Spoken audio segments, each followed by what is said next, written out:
तिमीसँग 2-4 दिन हिँड्दैमा मैले तिमीलाई माया गरेको भन्ने हुन्छ र? वाह, कति सजिलै भन्न सक्यो होइन मसँग बिहे गर्न सक्दिन भनेर।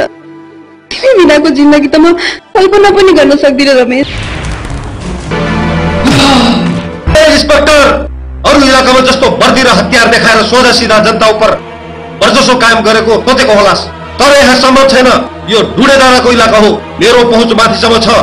उथल पुथल गराइदिउला, यो ढुडेडाँडासँग जोगिएर काम गर्नु, नत्र रोल्पा रुकुम पुर्याइदिउला। हो बो, मलाई रोल्पा रुकुमको डर देखाइरहनु पर्दैन।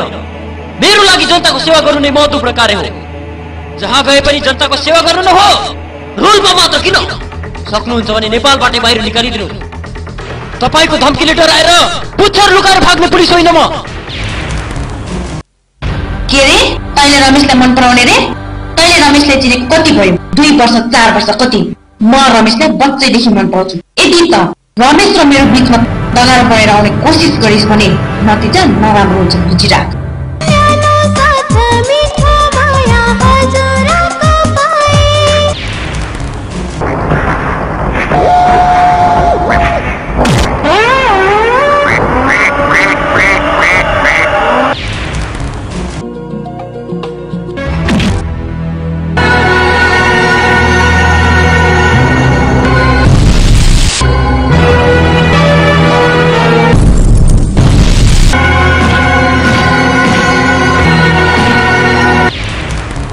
त खेल्न खोजेको हो, यति मात्रै फरक छ कि तिमीसँग ठुलो गुच्चा छ।